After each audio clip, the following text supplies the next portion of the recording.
कहते हैं जब भक्ति सच्ची हो तो भूख भी तपस्या बन जाती है। तो आज है छठ महापर्व का दूसरा दिन खरना। वो दिन जब एक माँ पूरे दिन निर्जल रहती है, बिना भोजन के, सिर्फ श्रद्धा और विश्वास के सहारे, सिर्फ इस भाव से कि शाम होती सूर्यदेव और छठी मैया को धन्यवाद कर सके। इस दिन की तैयारी एक दिन पहले से शुरू हो जाती है। सुबह से ही माँ गेहूं धोकर छत पर सूखने के लिए रखती है। कहती है ये कोई अनाज नहीं, ये तो प्रसाद है। हर दाने को इतनी श्रद्धा से तैयार किया जाता है जिससे उसमें खुद भगवान बसते हो। कहते हैं अगर उसमें जरा सा भी कंकड़ रह जाए तो वो प्रसाद चढ़ाया नहीं जाता, क्योंकि छठ में सिर्फ बर्तन नहीं, साफ मन की भी जरूरत होती है। और मम्मी दोनों में ही कमी नहीं करती, सुबह से ही किचन और चूल्हे को धोने में लग जाती है। शाम होते ही जब आसमान हल्का सा सुनहरा होता है तब शुरू होती है खरना की तैयारी।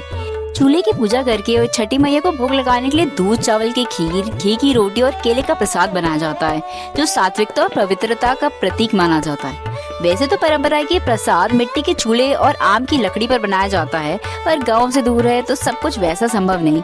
लेकिन भक्ति में कहाँ कमी आती है।